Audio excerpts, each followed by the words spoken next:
Better Late Than Never is about a bunch of workmen that are working on the viaduct, the part of the main line, which makes several of the engines have to slow down on their routine, making them late to their stations, making Thomas, who's usually the one waiting at the station, very pissed. Why should I keep my passengers waiting while Henry and James dawdle about all day on viaducts?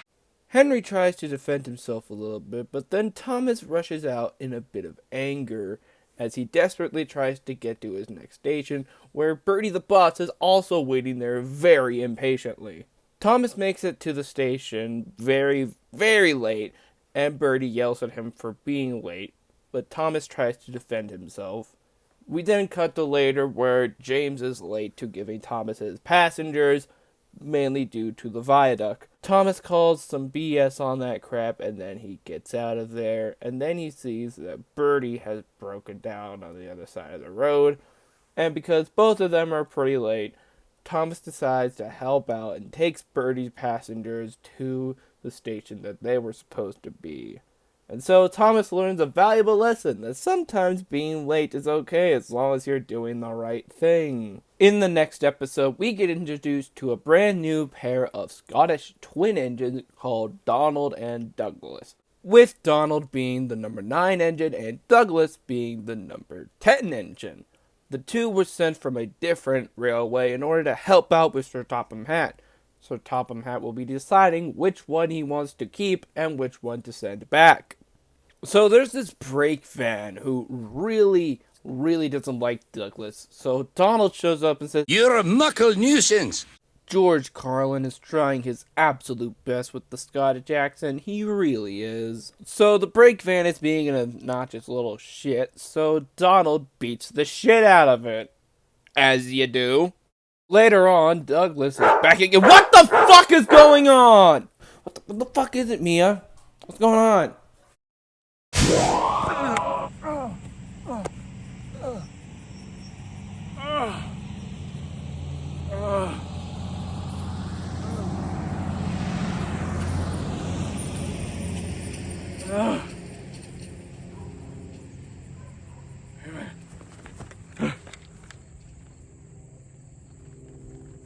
Holy shit, I made it! Oh! Oh! In your fucking face, Gendar! Yeah! Woo! Oh! This little adventure from Rick did work. Oh! Wow. We got no time to waste. I need to get in there. I need to kick Gendar's ass, and I gotta save my friends. I'm coming, guys! Ah! Oh shit.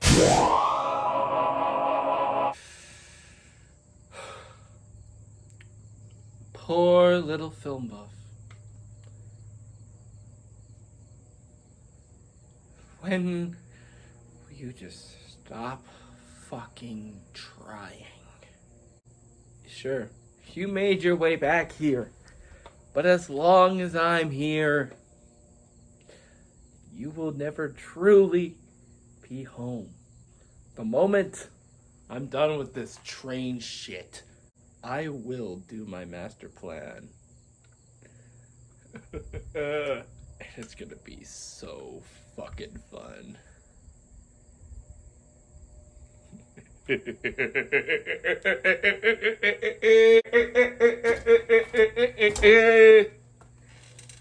So anyway, later, Donald is actually backing up, but the rails are a little slippery, so he actually ends up crashing into a nearby building. Sir Topham Hatt is not pleased. Oh, I see, Sir Topham Hatt. When Doug crashes into a building, it's all fine, and he's a hero.